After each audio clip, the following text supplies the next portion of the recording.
여기 첫 페이지 보면 이제 금요일에 과학터치 이렇게 부산이라고 되어 있는데요.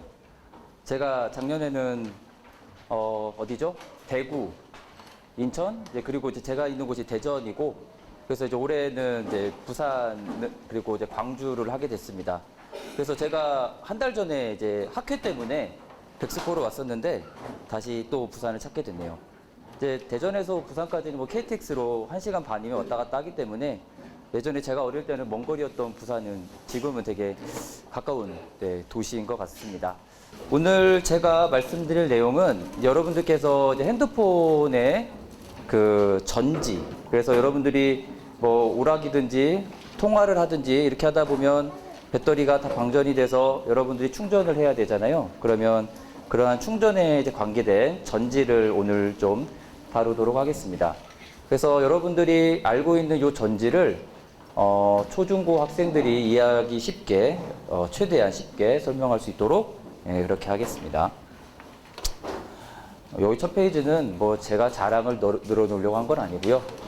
이 배터리라는 것이 이제 요새 핫한 이슈라서 그래서 뭐 BOT라고 하는 새로운 용어도 나오고 있는데 그만큼 제가 1호 박사라고 얘기하는 것은 이 BMS라고 하는 이 배터리라고 하는 연구가 우리나라에 그 연구하는 사람들이 많이 없다라는 겁니다. 그래서 여러분들이 나중에 뭐 더 커서 여러분들이 만약에 배터리 관련된 일을 하게 된다면 뭐 저보다 더 뛰어난 이런 배터리 전문가가 될 수 있다고 생각을 합니다. 그래서 여러분들한테 이 내용을 소개를 하는 거고요.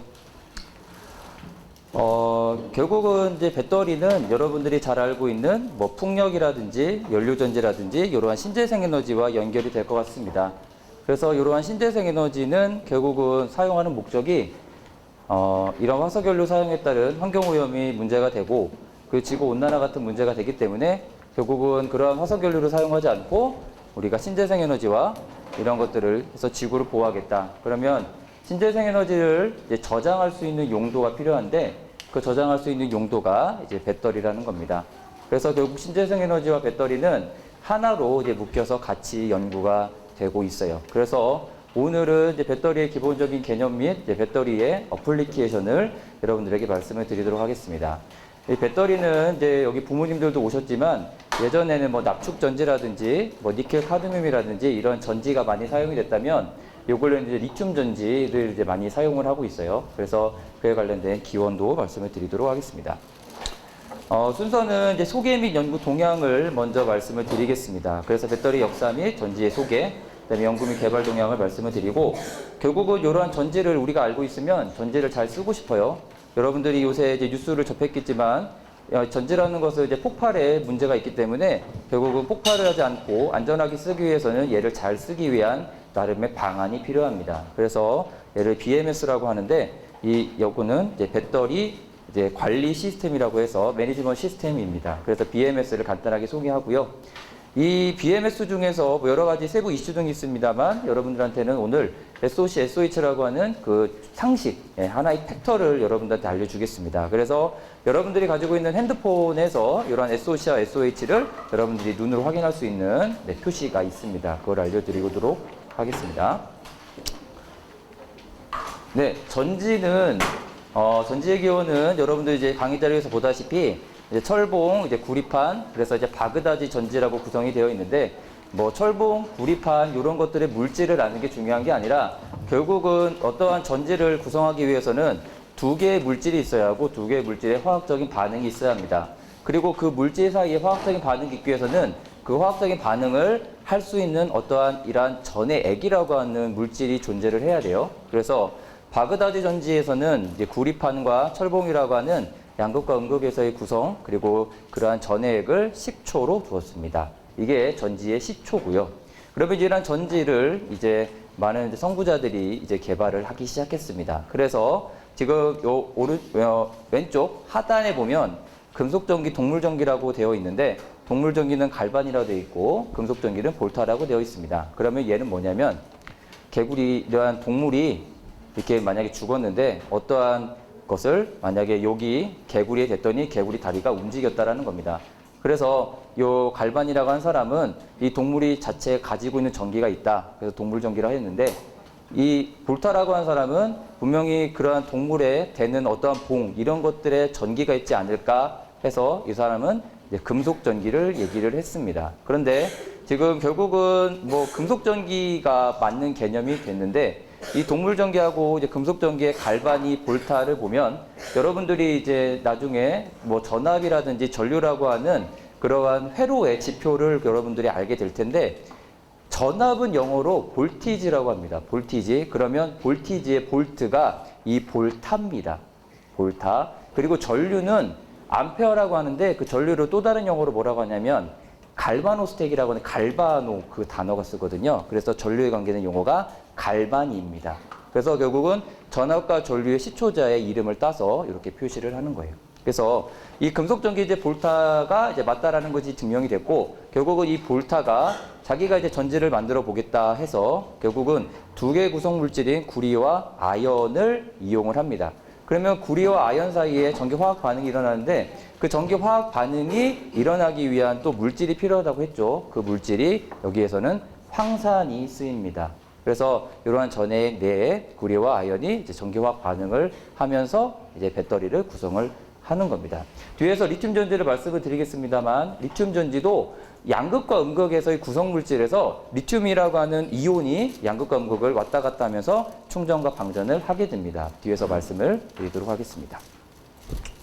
그래서 지금 이러한 이제 전지들이 이제 많은 선구자들이 이렇게 개발을 하면서 이제 지금까지 이제 개발이 되고 있고 여러분들이 이제 흔하게 접했던 그 배터리의 모습들이 이렇게 나와 있어요.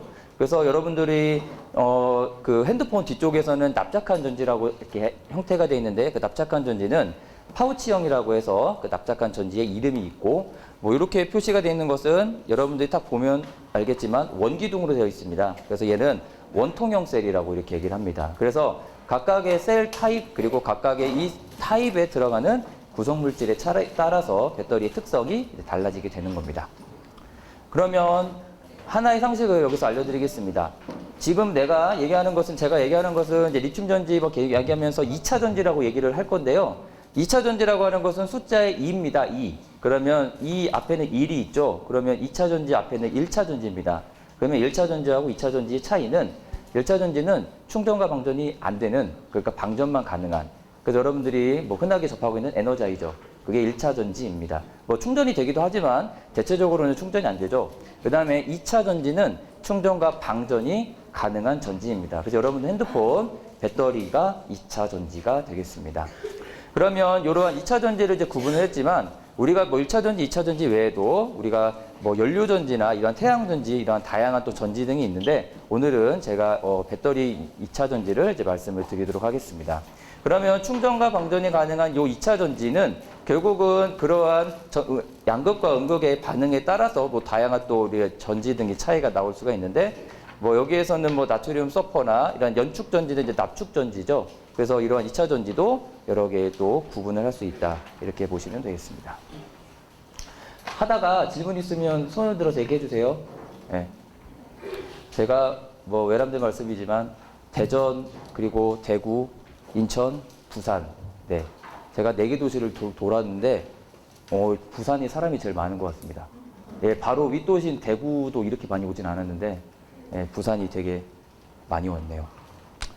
네, 그러면 리튬 전지를 얘기하기 전에 리튬 전지의 좀 앞단계로 좀 말씀을 드리면 니켈 카드뮴 이거는 여러분들 부모님 세대에서 그 워크맨 소니라고 하는 그런 뭐 이렇게 플레이어가 있어요. 그 전지에 들어가는 것이 이 타입입니다. 네, 기억나실 거예요. 그래서 니켈 카드뮴 그리고 니켈 메탈 하이브리드 이게 리튬 전지의 어떻게 보면 좀 앞단계. 그 다음에 여러분들 이제 자동차에 들어가 있는 납축 전지. 그러면 이러한 전지들을 좀 개선한 것이 리튬 전지가 되겠습니다. 그래서 각각의 장단점이 있는데 우선은 리튬 전지는 다른 전지에 비해서 뭐 에너지 그리고 뭐 파워 뭐 이런 것들에 대한 능력이 뛰어나지만 단점은 제가 앞에서 말씀드렸던 폭발의 위험이 다른 전지보다 크다라는 겁니다. 그래서 여러분들이 핸드폰을 사용할 때도 늘 조심해야 하는 것이 이렇게 폭발의 위험이 있기 때문에 늘 조심해서 핸드폰을 사용하셔야 하겠습니다. 그러면 동작 원리를 잠깐 말씀을 드리면 앞에서 제가 2개의 물질이 그리고 어떠한 그 액 내부 어떠한 상태 안에서 그게 반응을 해야 된다고 말씀을 드렸는데요. 여기서 보시면 이 에노드하고 캐소드, 이 에노드는 음극이고 캐소드는 양극입니다. 그러면 에노드하고 캐소드 사이에 이런 동글뱅이가 하나 있는데 이 동글뱅이는 리튬 이온입니다. 이온. 그래서 여러분들 리튬 전지라고 한다면 리튬이라고 하는 물질이 음극과 양극을 왔다 갔다 하면서 충전과 방전이 이루어지는구나 이렇게 보시면 되는 겁니다. 그래서 결국은 이 Li 플러스라고 하는 이온이 음극과 양극을 왔다 갔다 하면서 충전과 방전을 이제 반복을 하게 되는 겁니다. 그러면 제가 앞에서 말씀드렸던 뭐 납축 전지하고 리튬 전지를 만약에 뭐 비교를 해본다고 하면 뭐 앞에서 제가 뭐 폭발의 위험이나 이런 것들에 대한 문제를 뭐 제외하고는 뭐 전체적인 뭐 기대 수명이나 온도적인 특성에 있어서는 리튬 전지가 납축 전지보단 우수하다 이렇게 볼 수가 있는데, 그러면 납축 전지가 리튬 전지하고 같이 이렇게 비교를 했을 때 리튬 전지가 사용이 계속 증가를 하면 납축 전지는 그만큼 사용이 감소를 해야 하잖아요. 하나가 증가를 하면 하나는 감소를 해야 하니까. 근데 제가 뒤에서 그림을 한번 보여드리겠지만 납축 전지는 리튬 전지가 증가하는 만큼 납축 전지는 감소를 하지 않습니다. 그 감소를 하지 않는 이유를 혹시 아시는 분? 네.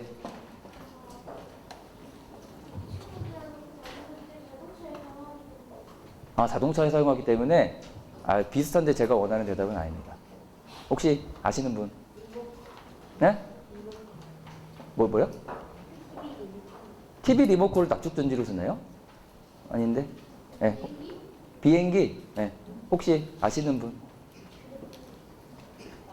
네. 네, 가격이 싸서 그렇습니다. 납축 전지는 리튬 전지에 비해서 가격이 싸기 때문에 이게 리튬 전지가 사용이 증가하는 만큼 납축 전지가 그게 감소를 하진 않을 거고 얘는 얘대로 계속 쓰일 겁니다. 그래서 리튬 전지의 단점을 제가 추가로 하나 말씀을 드리면 납축 전지에 비해서 가격이 비싸다는 거.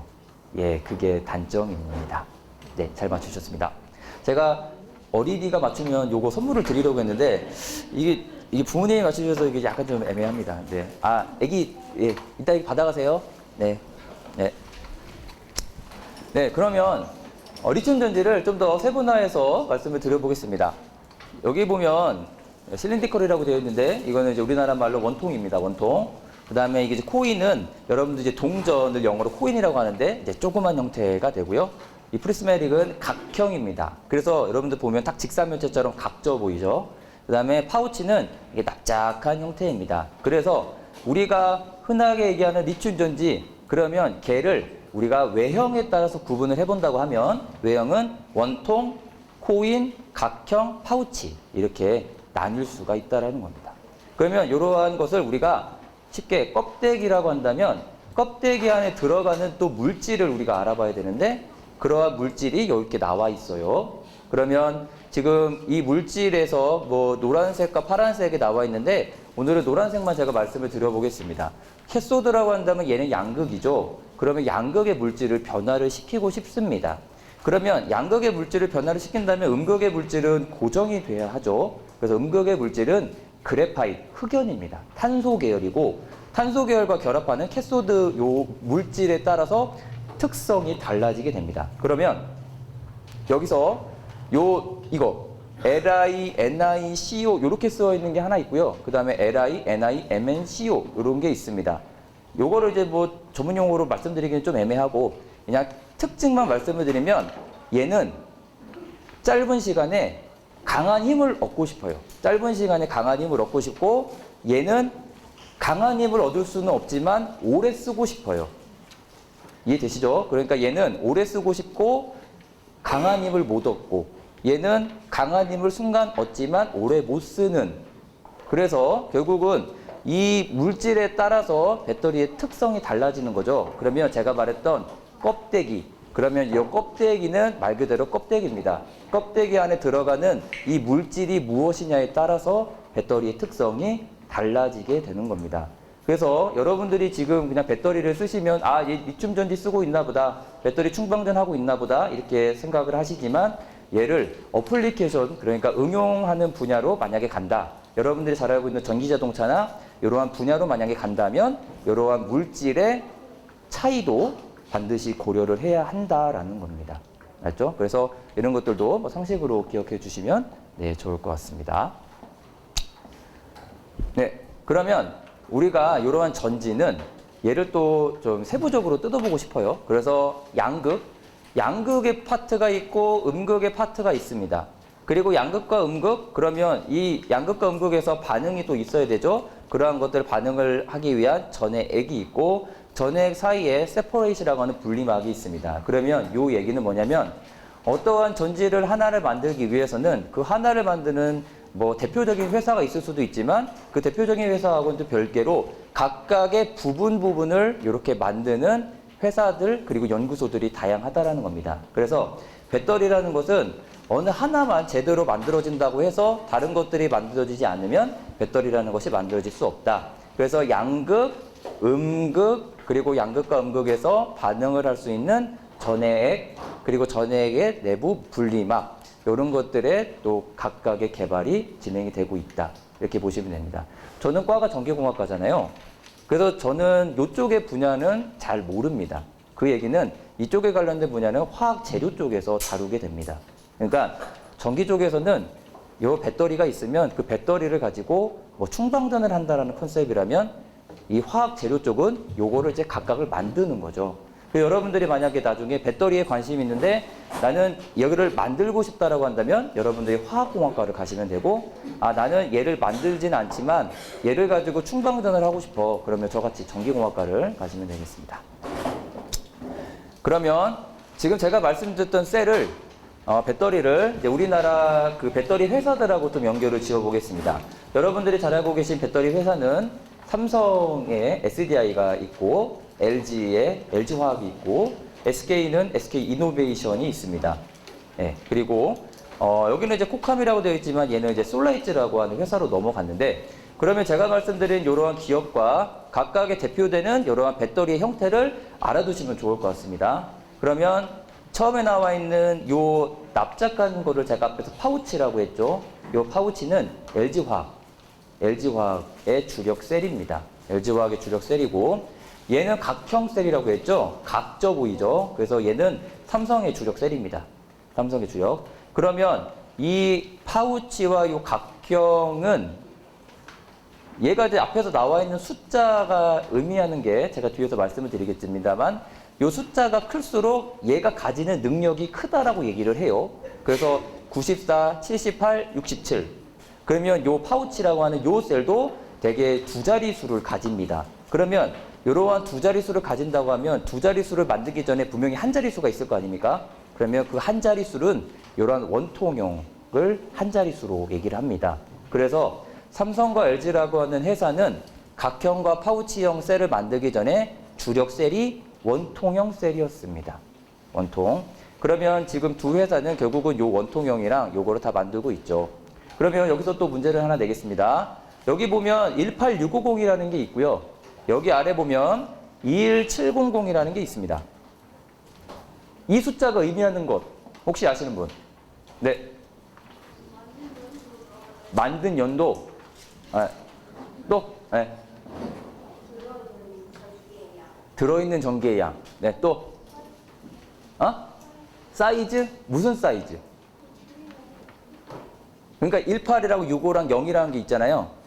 그러면 그 1865가 어디예요? 네. 그렇지. 18은 여기 원통의 지름이고 65는 여기의 길이입니다. 그러면 0은 원통형을 의미하는 배터리를 의미하는 0입니다.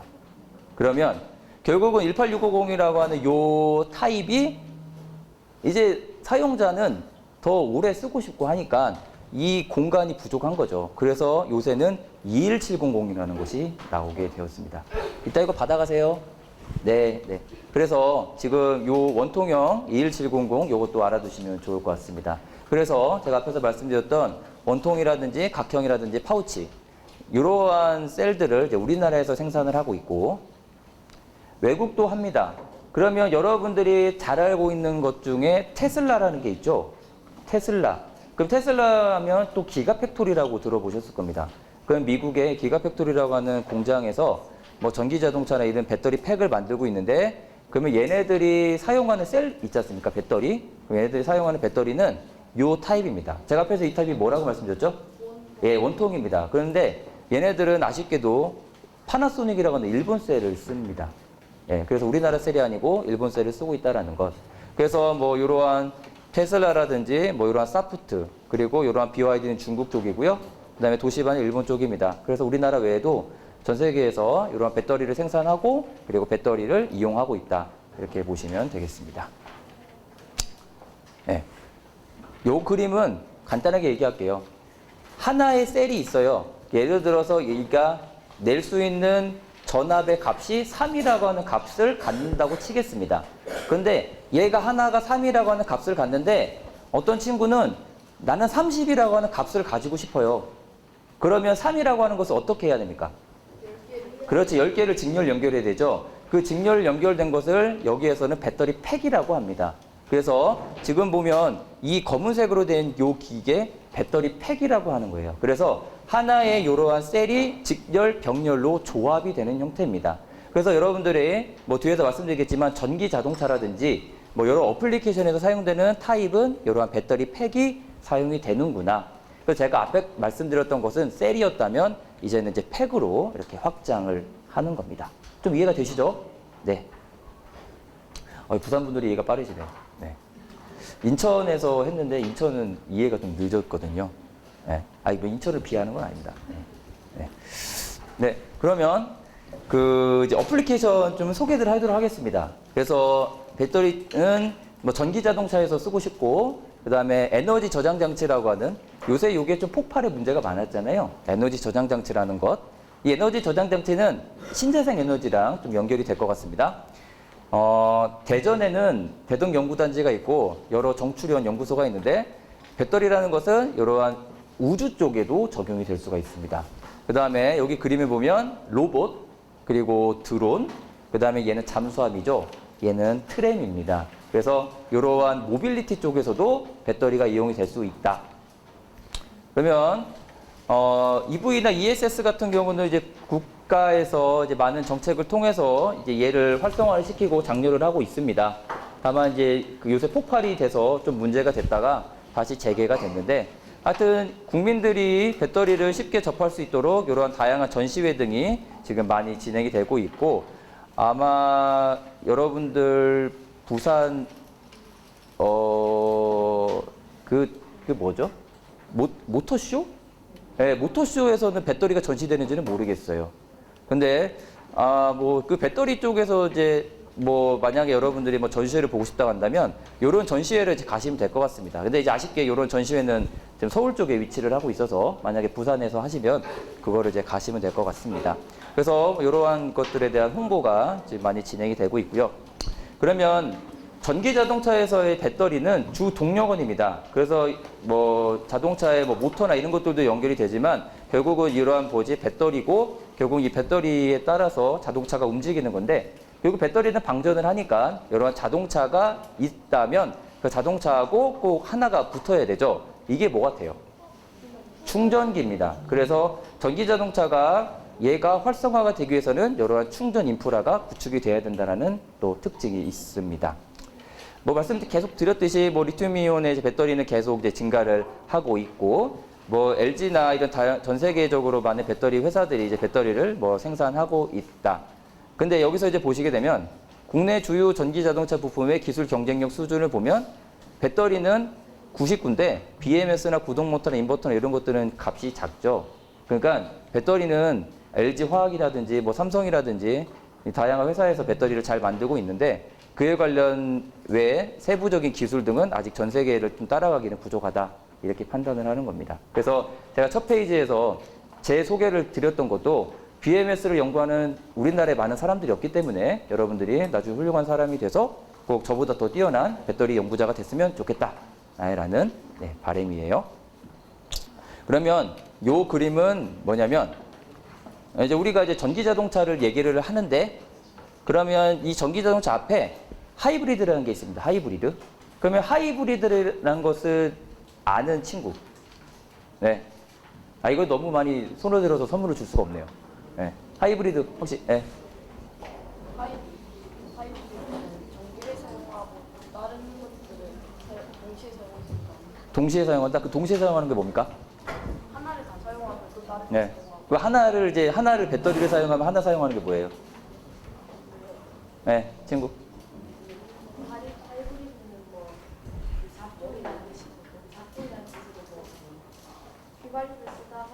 네. 그렇죠. 그렇죠. 하이브리드라는 게 결합이라는 의미거든요. 그래서 이 하이브리드는 결국 휘발유하고 배터리를 같이 쓰는 겁니다. 그러면 여기서 플러그가 하나 더 붙죠. 플러그가 붙은 이유는 뭘까요? 네, 친구.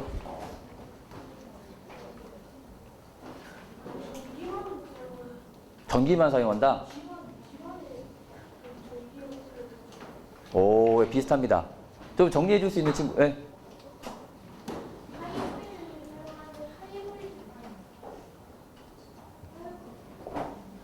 네. 네.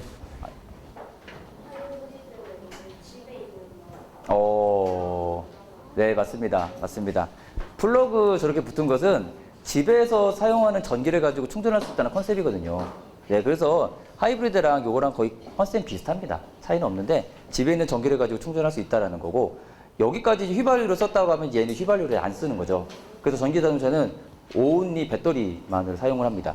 그러면 수소 연료전지차는 요새 이제 문재인 정권에서 이제 수소 연료전지차를 하고 있잖아요.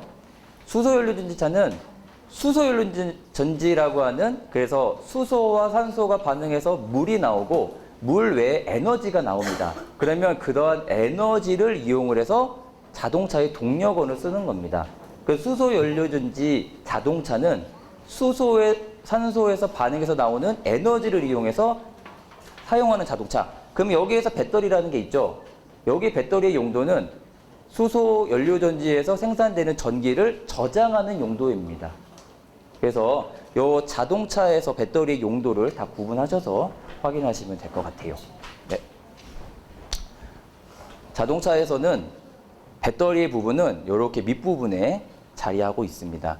앞에서 제가 말씀드렸죠, 파우치. 그래서 얘는 이제 GM 볼트인데, 그 GM 볼트라고 하는 그 해외 이제 자동차 회사도 전기 자동차를 만들면서 그런 타입을, 이제 셀 타입을 LG 쓰고 있다라는 그림입니다. 뭐 요 그림은 이제 전 세계 많은 자동차 회사들이 전기 자동차를 만들고 있다. 그런데 요거 자동차 활성화의 가장 큰 장벽은 지금 보니까 뭐 충전 시설의 부족함, 뭐 여러 가지 내용이 있는데, 뭐 제가 앞에서 말씀드렸던 가격적인 문제도 이러한 장벽에 또 영향이 될 수 있다. 이렇게 알아두시면 될 것 같고요. 제가 앞에서 말씀드렸던 각각의 셀 타입별로 배터리 회사들입니다. 이것도 여러분들 알아두시면 좋을 것 같습니다. 얘가 50분까지 강의를 마쳐야 되기 때문에 아직 제가 30페이지가 남아서 최대한 빨리 진행을 하겠습니다. 네, ESS라는 것은 에너지를 이제 저장하는 용도인데요. 신재생 에너지를 연계를 합니다. 그러면 이 얘기는 뭐냐? 전기를 쓸 때, 전기라는 것을 낮에 쓸 때하고 밤에 쓸 때랑 전기 요금을 낸다고 하면 밤에 사용할 때 전기 요금이 쌀까요, 비쌀까요? 싸죠. 그래서 결국은 낮에 전기를 쓰지 않고 밤에 전기를 사용해서 요 배터리를 충전을 했다가 낮에 충전되었던 요 에너지를 쓴다라는 겁니다. 그러니까 밤에 충전되었던 요 전기를 낮에 쓰겠다라는 것이 에너지 저장 장치의 목적이 되는 겁니다. 그래서 이거를 이제 계통 연계라고 하는 어떠한 것과 또 연결을 지을 수가 있고요. 그러면 제가 오늘은 배터리를 얘기를 하지만 에너지 저장, 그럼 말 그대로 뭘 이렇게 가질 수가 있잖아요. 뭐를 축적할 수가 있잖아요. 그러면 이런 에너지 저장 장치는 또 여러 개가 있는데, 뭐 슈퍼 커패시터, 그리고 바나듐 레독스, 흐름 전지, 나트륨 서퍼, 폴라이 휠, 뭐 이런 것들도 있습니다. 그래서 에너지 저장 장치의 큰 개념은 요거를 다룹니다만, 그래도 가장 많이 다루는 것은 배터리다. 이렇게 보시면 될 것 같고, 앞에서 제가 말씀드렸던 뭐 리튬 전지의 증가에 비해서 나축 전지의 감소는, 리튬 전지가 증가하는 만큼 감소는 크진 않을 것이다. 예, 그림입니다. 얘는 좀 내용을 말씀드리기가 좀 어려운데요.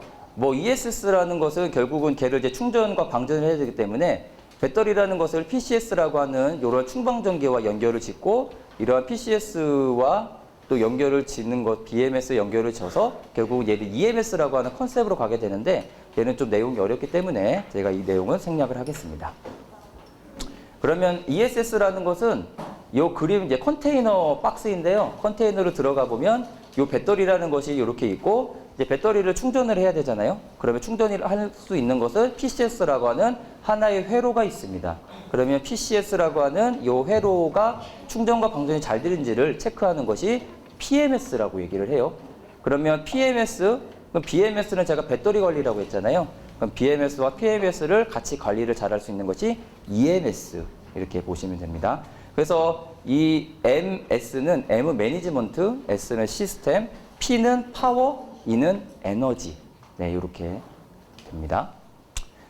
그래서 요 ESS라는 것은 지금 얘가 한전 본사입니다. 서울에 있다가 지금 전라도 나주로 내려갔죠. 그 나주에 있는 요 한전 본사에서 요 ESS라고 하는 사업을 우리나라에서 이렇게 여러 개의 단지를 구축을 해서 이렇게 사업을 진행을 하고 있다. 그래서 이러한 컨테이너 박스에 배터리가 있고 충전기가 있고 그런 것들이 다 들어있다. 이렇게 보시면 되겠습니다. 그래서 ESS라는 것은 앞에서 제가 컨테이너를 얘기했지만 얘는 우리가 집에서 쓸 수 있는 가정용도 있어요. 그래서 작은 스케일의 이런 가정용부터 얘를 이제 큰 용도로 써서 이렇게 컨테이너 안에 들어가는 이러한 용도로 만들 수가 있다. 그래서 실제 컨테이너 안에 들어가 보면 이러한 구성으로 ESS가 구성이 되어 있다. 이렇게 보시면 되겠습니다. 제가 앞에서 말씀드렸죠. 배터리를 좀 확대해서 에너지 저장을 만약 했다고 하면 에너지 저장 방식은 이 다양하게 이렇게 표시가 되어 있는데 얘를 우리가 이제 구분을 또 짓는다고 하면 배터리 방식과 비배터리 방식이 있습니다. 그럼 배터리 방식과 비배터리 방식은 결국은 배터리 방식은 충전과 방전이 가능한 거고 비배터리 방식은 충전과 방전을 할 수 없는 그래서 하나의 힘만 낼 수 있는 그래서 배터리 방식은 충전과 방전이 가능한 요 4개 그리고 비배터리 방식은 요 2개로 구분을 지을 수 있다. 이렇게 또 확인하시면 되겠습니다. 요거는 이제 앞에서 했던 좀 내용인데 어려우니까 좀 넘어가겠습니다. 네, 그러면 어플리케이션을 좀 말씀을 드려볼게요. 첫 번째로는 우주 쪽입니다. 우주 쪽에서 얘는 인공위성이죠? 인공위성이고 얘는 뭘까요? 예? 소유주? 이게 뭘까요? 로켓, 세자. 제가 원하는 대답은 세자. 로켓. 야, 예, 우리나라의 영재입니다, 영재. 예. 로켓. 예. 또 왕복선, 탐사선, 예. 우주선. 오, 이거 이따 받아가세요. 예. 발사체라고 합니다. 발사체. 그 발사체는 뭐냐면 이거 지금 3개 썼죠? 이거 제가 또 남발해가지고 나중에 울면 안 되니까. 예. 발사체는 뭐냐면 얘 인공위성이잖아요. 결국 인공위성을 지상에서 올려야 되잖아요. 그죠? 지상에서 올리는 용도입니다. 그러면 얘가 발사체면 얘는 여기 끝에 얘가 들어가 있어요. 그래서 얘는 여기 끝에 들어가 있어서 얘가 발사체가 하늘로 올라가게 되면 여기 1단이 분리되고 2단이 분리되고 3단이 분리되면서 페어링이 맞으면 여기 분리가 되고 얘가 튀어나가는 거죠. 그러면 지금 얘 같은 경우 제가 앞에서 말씀드렸던 2가지 타입이 있었어요. 나는 순간에 강한 힘을 얻고 싶어. 나는 순간에 강한 힘은 나지만 오래 쓰고 싶어. 그러면 여기랑 연결을 지어볼게요. 얘를 가지고 올라가서 얘에서 얘를 분리를 하고 싶어요. 그러면 우주라는 공간에서 얘를 분리하려면 순간에 뭐가 필요해요? 강한 힘이 필요하죠. 이렇게 순간에 강한 힘이 필요하댔어요. 그 다음에 얘는 인공위성이죠. 얘가 만약에 고장나면 어떻게 합니까? 뭐라고? 다시 올린다?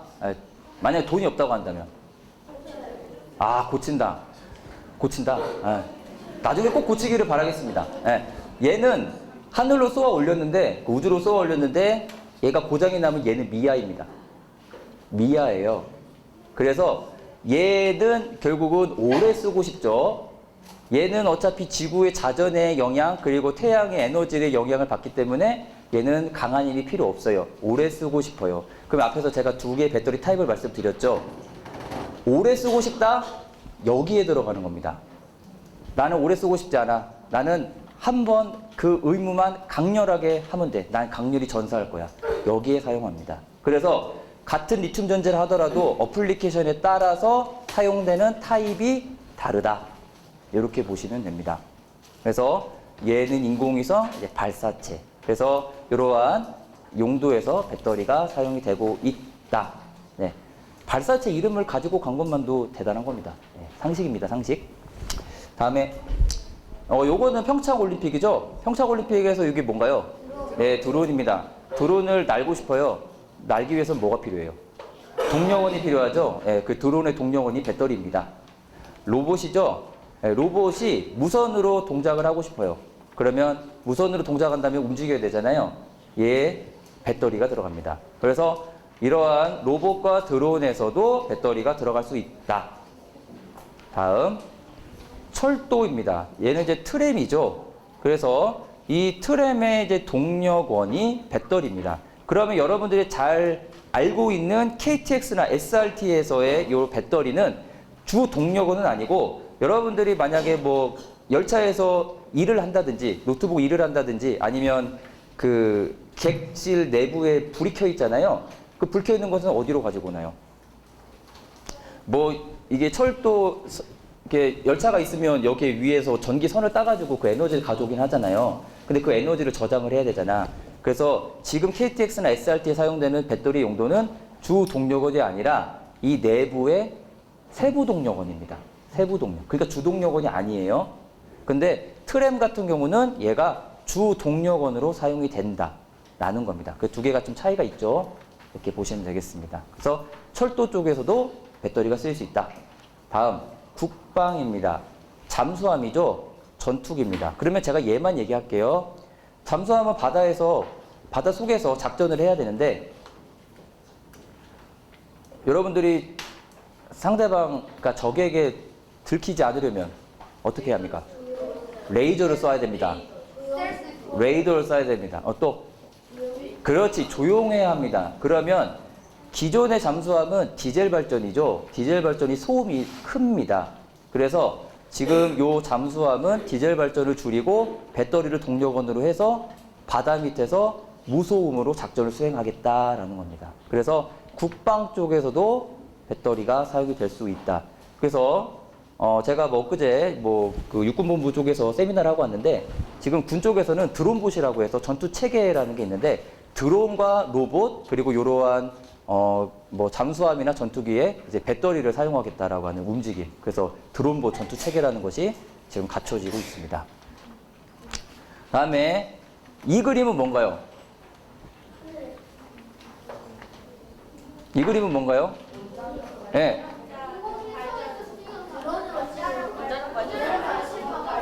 네? 후쿠시마. 그럼 후쿠시마에서 뭐 일어났어요? 원전 폭발. 네, 원전 폭발.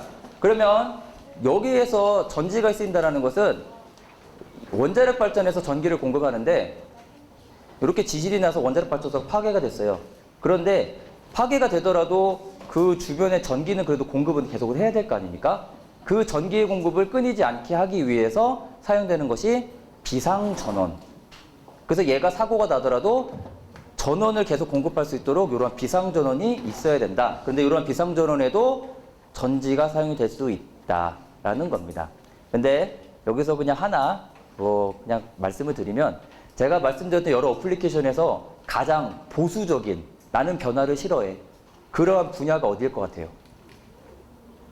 나는 변화가 싫어. 나는 그냥 옛날 썼던 거 쓰고 싶어. 앞에서 뭐 국방 막 여러 가지 다양하게 얘기했었죠. 나는 보수적이고 싶어. 어디? 네? 저장? 아니, 앞에 그 철도 분야. 또? 제일 보수적인 데는 어디냐면 원자력입니다. 원자력이기 때문에 앞에서는 다 리튬 전지 쓰는데 원자력에서는 아직 납축 전지 쓰고 있어요. 네. 그래서 리튬 전지에서 요새 조금 바뀌어 가려고 하는구나. 뭐 이렇게 여러분들 아시면 되겠습니다. 그래서 제가 말씀드렸던 이런 여러 어플리케이션에서 이제 배터리가 사용이 되고 있다. 네. 그래서 여러분들이 가지고 있는 핸드폰 얘만 리튬 전지가 쓰는 게 아니라 이러한 다양한 분야에서 배터리가 쓰일 수 있구나. 이렇게 생각을 하시면 되겠습니다. 얘는 차세대 전지예요. 차세대 전지는 결국은 리튬 전지를 대체를 하겠다. 리튬이라고 하는 물질이 언젠가는 고갈이 되기 때문에 결국 얘를 대체할 것이 필요하다라는 겁니다. 그래서 여러 개의 이제 전지 등이 있는데 얘는 50분까지 하면 시간이 좀 안 되겠죠? 하나만 말씀드리겠습니다. 혹시 자기가 그 원소 주기율표라고 아는 친구 요새는 초등학교에서 주기율표 배우나요? 그냥 외웠어요. 아, 그러면 안다고 하고 제가 얘기하겠습니다. 그러면 1번부터 제가 10번까지 한번 불러볼게요. 해, 그러면 흐는 수소고 해는 헬륨입니다. 해, 리면 리튬이죠. 그러면 제가 리튬을 세 번째로 불렀어요. 그래서 원소 주기율표에서 리튬은 3번입니다. 해, 배, BCNO, O는 산소죠. 그럼 네라는 것이 10번이죠. 그러면 한 다음에 11번이 뭐냐면 나입니다. 나가 뭐예요? 나트륨이죠. 그러면 제가 3번 했던 리튬, 그 3이라고 하는 게 원소에서 일가라고 만약에 가정을 해볼게요. 그러면 이 주기율표에서 만약에 그 주기율표의 한 줄이 만약에 8개가 있다고 합시다. 그러면 3번부터 10번까지 한 줄에 있죠. 그 다음에 11번은 몇 줄에 있어? 뒷줄에 있지? 그럼 11번이 뒷줄에 있으면 그 11번에 있는 물질은 뭐 뒤에 있어요? 3번 뒤에 있죠? 오케이. 그러면 여러분들이 전지를 구성하기 위한 기본적인 전제 조건은 이 이동하는 물질이 플러스라고 하는 요 이온 물질이 일가가 유리하다. 그러면 리튬이 일가죠. 그러면 11번은 나트륨이죠. 그래서 차세대 전지 중에 하나가 나트륨 전지입니다. 재밌죠? 그러면 나트륨 전지를 차세대로 미는 이유 중에 하나, 대표적인 이유. 싸다. 싼 것도 이유가 될 수 있어. 또, 에? 오케이, 양이 많다. 정답. 그러니까 나트륨은 결국 소금에서 나오잖아요. 그래서 나트륨은 고갈될 염려가 없다. 그래서 차세대 전지로 나트륨 전지가 각광받고 있다라는 겁니다. 네. 좀 재밌죠? 네, 리튬하고 나트륨. 그럼 이제 나트륨 뒤에 또 뒤에 뒷줄에 있는 물질이 있을 거 아니에요? 뒷줄에 있는 물질도 배터리가 될 수 있다라는 겁니다. 그러면 BMS는 제가 시간 관계상 짧게 말씀드릴게요. 결국 배터리를 잘 쓰겠다라는 건데 우리가 배터리를 충방전하려면 여러분들이 콘센트에 연결하잖아요. 그 콘센트에 연결하는 것은 결국은 전기가 공급이 되기 때문에 이런 전류에 따라서 이러한 전압의 상태가 변하는데 전압의 상태는 결국은 충전 상태가 변한다고 보시면 됩니다. 그래서 충전에 따른 이러한 전압의 변화를 하나의 틀 안에서 보자라고 하는 것이 BMS예요. 그래서 오늘은 제가 SOC, SOH라고 하는 두 개를 말씀을 드리겠습니다. 요 용어들은 좀 영어로 되어 있지만 여러분들이 부모님 도움을 받아서 알아두시면 좋을 것 같아요. 네, 요것도 생략하겠습니다. 이거는 제가 앞에서 어떤 전류를 집에서 전기를 이용해서 전류를 쓴다고 했죠. 그런 전류 프로파일의 형태입니다. 네. 그러면 요거는 뭐냐?